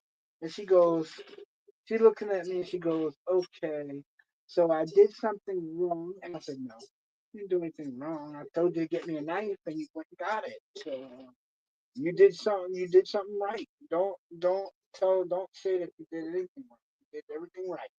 She goes, okay. What else are we gonna learn? And I said, you're gonna learn how to set timers because you can't be back here burning food and stuff. So I go over there and first chicken timer, set it for 5 minutes. Okay. I set all the timers. I let her watch me set all the timers to 5 minutes. Okay. That's the first that's the first timer you put on the chicken. 5 minutes. Okay. The grease, okay, the grease temperature stays at 425. She goes, okay, it stays at 425. I said, okay. So I'm looking and I'm like, okay. I tell her, you do 2 runs in each fryer. I said, after the second run of the first fryer comes up and you get it in the crest cord, you get it somewhere else, you come back and you do the maintenance check on these fryers. She said, what is a maintenance check? I said, okay, I'll show you. I open the I open the case under, where you see the grease pan. And I'm looking. I said, okay, you see that stuff down there? That's chicken residue. Close that up. Turn that off. Take the grill out. Put it on a grease tray. Let that grease drip off the grill. Okay, maintenance check begins. Take the you take the L rod and you stir the grease around, right? Let it stir around till it comes up, and then you release it into the grease pan, right? Okay, where the filter mixture is, right? Okay, you make sure the bottom is cleaned, like all the residue is out and down the drain. You run it back through the buffer of the machine, and it automatically filters it into the machine. The grease is clean again, and you can use it after it fills up. Okay, if the grease don't fill up and everything is out of that and it don't fill up past the line, you go back there and you get some grease. And you pour some in there. You don't pour it all the way over the line, right? Okay. Put the cap back on the grease and you take it back. And then you come back, right? You turn everything on and you make sure the grease temperature is 425 again. Check it. Okay. All your gauges are set right. All right. This is what you do. If they call back chicken, you got enough chicken for them to go a while before you have to use that fryer. What you want to do is you still got 2 runs to go to pull up. That one run comes up, boom. You pull that run up, you do the maintenance check on that fryer, boom. You clean it, filter it, grease comes back up, you replace the grease that's missing, let it heat up again, right? Okay. Then you wait. But while you're waiting, you wipe the grease off the fryer, wipe it off. Clean, keep it clean. Keep your fryers grease free. You don't want your fryer grease to be on the floor because it's not good when it gets on the floor. And you got to clean it up with the deck brush. And we're not doing it. So we're doing all kinds of stuff back there involving fryers. I'm showing her how to clean it. How to clean the outside, how to clean the inside. I'm showing her everything she needs to see. And, you know, she looks up at me and she says, okay. She says, okay, says I'm gonna be working with you. Do you think I could try? And I'm like this. I I look at Phil, and he got this great big grin on his face, I said sorry, but I can't allow you to do that. She goes, why? I said, because. And Phil goes, but I'm the shift supervisor. I said, yeah, but you're not back here with her when she's doing this stuff. I said, I can't let her do this. I mean, no. And well, he goes, well, I would talk to the manager about that. I said, you can talk to anybody you like, but and I said you can talk to anybody you like, but when it when it comes to this and you ask me to train her and you're telling her to do something unsafe, no, I'm not gonna let her do it. I'm not gonna let her risk me. I'm not gonna let her risk anybody back here by letting her do that. No, sorry, can't do it. I said if you want to, if you want me to help you, I'll help you. But if you don't, but you're not doing that by yourself. She was like, what do you mean? I said, maintenance checks are done by one. Maintenance checks are done by me. I do them by myself because I know what I'm doing. You don't do them by yourself because you're just learning, and I don't want you to like to accidentally blow us up in here because Phil doesn't want to teach you anything. He just decided to put you in the middle of sort of a combat condition and let you figure out what you're supposed to do. And that's basically what he did to the girl. And she's looking at me going, okay, we got everything working. Now what? And I'm like, okay, okay, now what? Okay. You got chicken cooking, you got bread. Okay. You got bit I look at this thing and I'm like, oh crap. I'm looking at the breakfast biscuits are like really low. We're down like the four of each. So I go in there and I'm scrambling. I go back there and I get the biscuit dough mix and I'm mixing up biscuits and I'm cutting them out to putting them on a tray and slamming them together, putting them, on the side while I'm making new trays and all that. And she's wondering why I'm doing all of this. And I'm thinking to myself, I better do this because if I don't do this and something happens, I'm going to get blamed. So rather than to get blamed, I'd rather just get this done. So I'm doing this really quick. I'm by the time she by the time she did her first couple runs, I had already did 15 trays of breakfast biscuit and already done it on my 12 trays of dessert biscuits. About to make three more to balance it out. And here comes here comes our friendly neighborhood manager. And how's everything going back here? I'm looking at Phil like, and why you look at me so mean? I said, dude.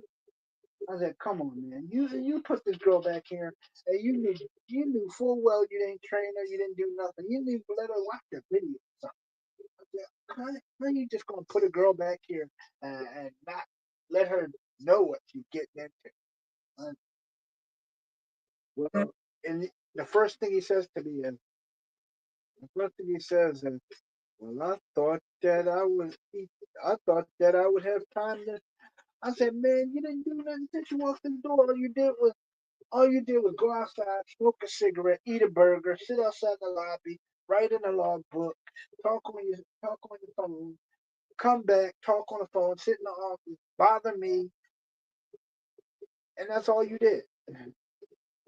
And Phil says to me, well, I said, what am I here for, Phil? He goes, well, I thought you could. I said, man, that's your job. He goes, what do you mean? I said, training her is your job. You're supposed to do that. And managers don't train employees. I said, yes, they do. I said, the store where I used to work, they train employees all the time. They had crew trainers come from other stores to train. They also had people. They also had people to come and show us how to work the new equipment. I mean, I said, what's going to happen? If I'm not here and this girl actually gets hurt, who's going to take the blame for it? You're not going to take the blame for it. Everybody's going to be looking at me all pie-eyed if she turns up with her appendage missing, or if she gets a third-degree burn. And Bill goes, well, I don't know what to say. I said, okay. I said, okay. I said, I just told the boss. I said, I just asked him. I said, when I'm working back here, she can work with me. When somebody else is working back here, she can work with them. But under no circumstances is she to work by herself because we don't want anything to happen to her as well as the store. I mean, and the boss goes, "Oh, okay, I agree with you on that." And he looks at Phil and he goes, Phil, don't you have somewhere to be? And Phil goes, okay, I got to be getting to work now. Um, I I'll catch up with you later, okay? And I'm looking at Phil like this, dude. Don't even make like we friends. I said, you just put me back here with a potential. I said, excuse me, you just put me back here with a potential health risk, and you want to be friends with me? No. And she goes, and she's looking at me all. I'm not a health risk, and I go, no, you're not. I said, by you not being trained properly, yeah, you're a risk to yourself because you don't know how to handle this equipment back here. I said, say for instance, if I wasn't back here and somebody asked you to make a tray of biscuits, the first thing you're going to do is try to do something, and you don't know how to do it. And then when something goes wrong, nobody will take the blame for it. You'll be by yourself, and then they'll do things like they know that you're back here by yourself, so any manager worth his salt will either come back here and cover the station with you, or they'll call somebody in. So I was like, okay. And she goes, well, tomorrow is it your day off? I said, yeah, it's my day off. And she goes, I'm gonna be back here by myself. Um, today's my first day by myself. Um, do you think? I said, oh, okay. So me being a nice guy and everything, I'm like, okay.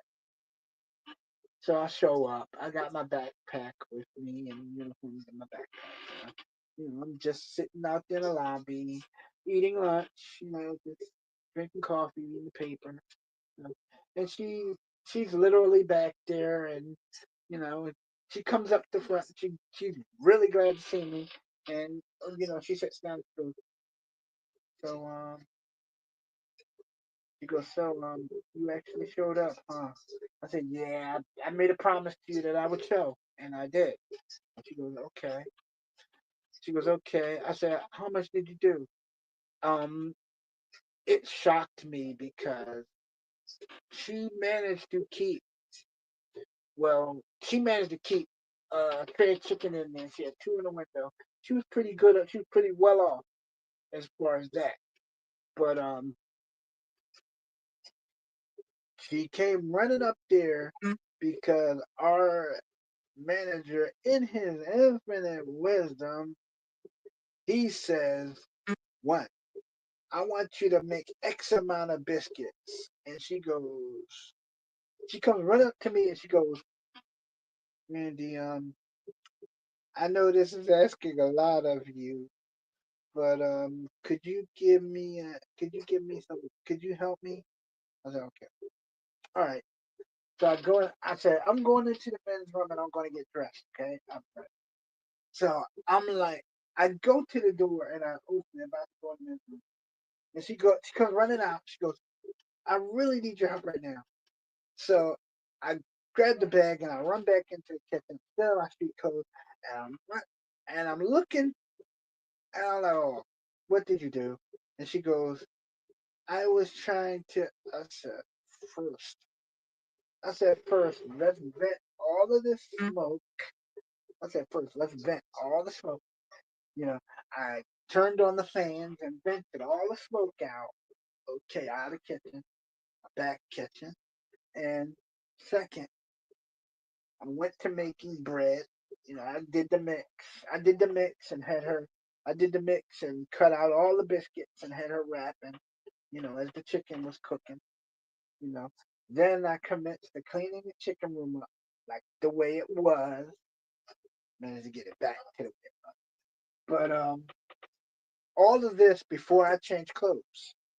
And I'm back there cleaning up my street clothes, my floor, and the manager comes out and he goes, "This is your day off. What are you doing here?"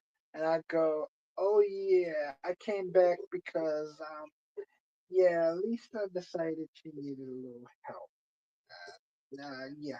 And she goes, and he goes, "Okay, I see your point." He looks back there and he goes, "I see your point," and he's totally, he's totally with it. So he clocked me in. He clocked me in, and I'm still in my street clothes and I'm cleaning up as fast as I can. She's cooking and I'm doing the cleaning, and I got the kitchen back to the way it was, and I'm setting timers and everything else, And she's like, "Thanks, thanks." And I look at her, and she has flour all up and down her arms and stuff, and and I look at her and I look at her and I go in the bathroom, go in the ladies' room and get cleaned up. I'll take it from here. You know, I go in the back in the employee's bathroom and I change into my uniform, out my street clothes. And I come out. And I started everything over again, time tagged everything. I'm still. And she comes out and she's like, "Okay." She's like very quiet. She's like, "Okay." She looks at me and she's smiling and she looks at me and she's smiling and she says, "Wow, uh, you have to do all of this during the course of the day." Yeah, and I still have to make dinner biscuits, dinner rolls. She goes, "Okay." She goes, "Can I help you?" I said, "Sure." I said, "Go get them." I said, "Go get me 8 bags of mix. Go get me 8 bags of mix, right?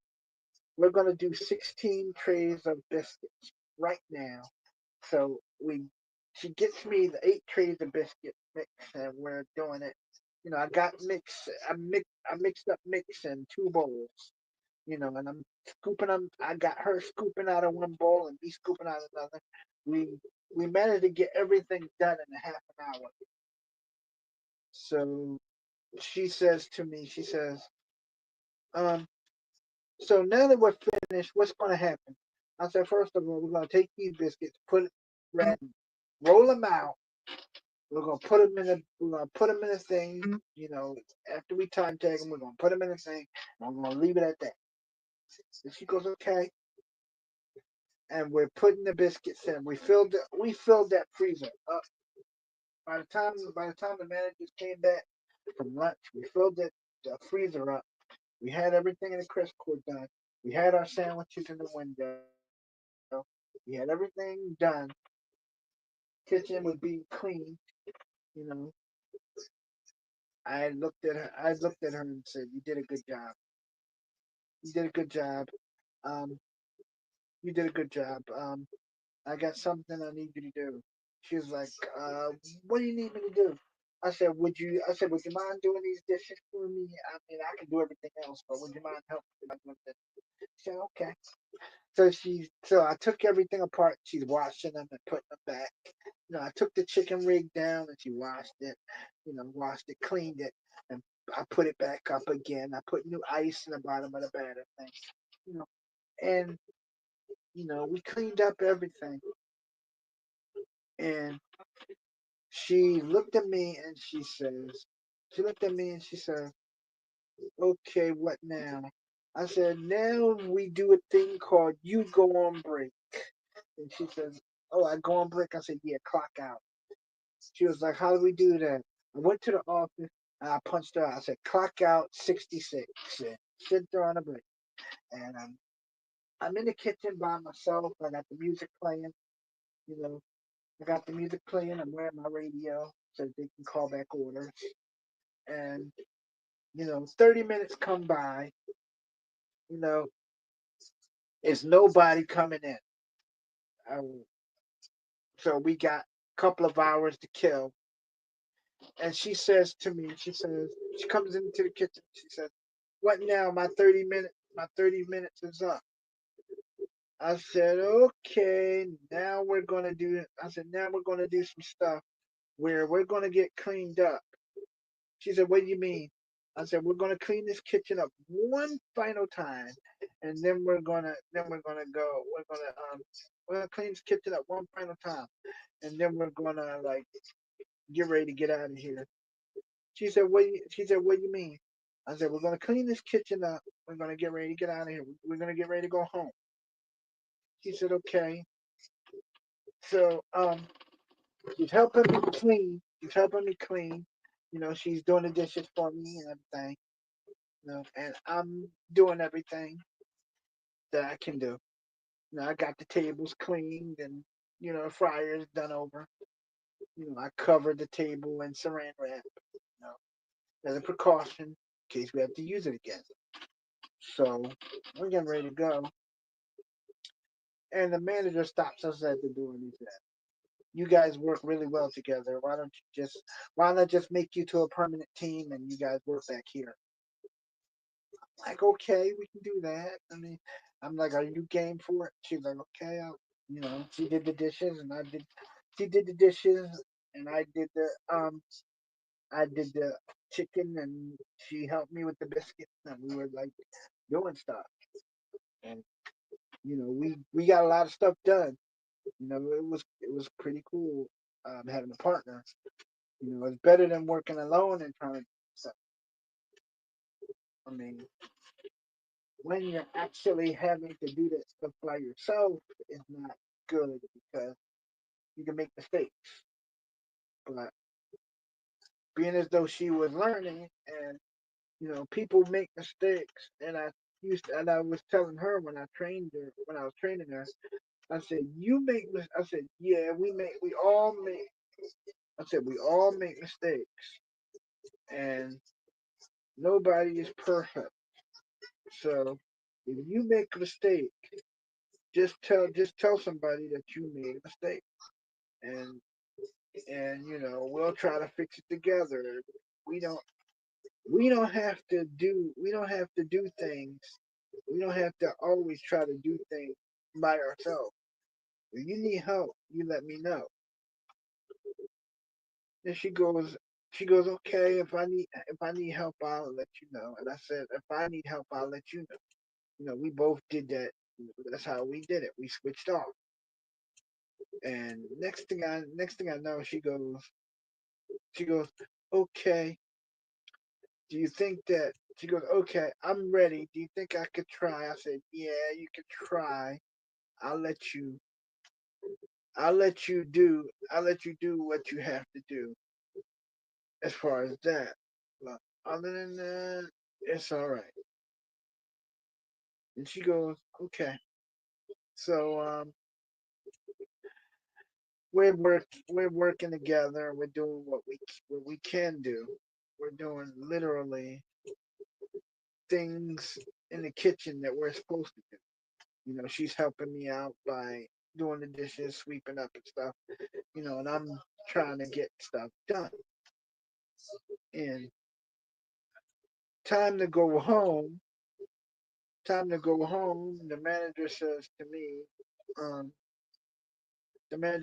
comes to me and says, um, Do you think you could? Do you think you could stay a little while longer until our kitchen guy gets in? I said, "I don't know because she's ready to go home and I'm ready to go home. I'm tired and and such." And she looks at me and she goes, "I'll stay if you stay." I said, "Okay, we'll both stay. We'll both stay until 8 o'clock." You know, and this is how we got overtime. 8 o'clock come, the guy didn't show up. The guy never showed up. He was supposed to show up at 4. He never got wait. He never got in. So 8 o'clock come, we're still working. The manager comes and he goes, "Okay." He says, "Since the guy didn't show up, I have to give you guys overtime." It's okay. That's not a problem for me. We're working still. I mean, we work from our normal time to like 11 o'clock at night. All of a sudden, right? And this is how messed up this is.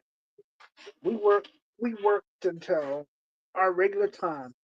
I worked from 5 o'clock. She worked with me at 5 o'clock. We worked from 5 o'clock that morning to 11 o'clock that night, and we managed to get that kitchen closed down. All the food that we didn't sell, we took home or we gave away to the people that came in. And I took some food home. So did she, and and such. The food that we took home, we took home. The food that we gave to the homeless people, we gave it to them because they usually come in around 11 o'clock, 11:30, and we basically don't close until 12 o'clock. So they come in when the people stop coming in, and we usually let them have the food that we don't sell, so it doesn't go to waste. Like it's this one lady. She would come in, and she would come in during breakfast, and she would also come in during lunch or dinner. It depends. She would come in breakfast, and she would always. I always know what she's gonna order because she always orders the same thing. She either orders pancakes and sausage with eggs, right? Or she'll order pancake sausage with eggs, two biscuits, and she'll order a dessert biscuit, with it. I'm like, okay. So I have her breakfast all ready and in the bag. It's in the crest core. She comes in, I got her name on it. And I tell the boss, I said, the lady's gonna come in for her breakfast and everything. I mean, she's I tell the boss, I say, oh, she's gonna come in, she's a senior citizen, she comes in and she goes to pay for it, and I go, don't worry, it's already paid for. I give it to her, and because I already have it in the bag. You know, she goes over to the table. I bring a tray over with a liner.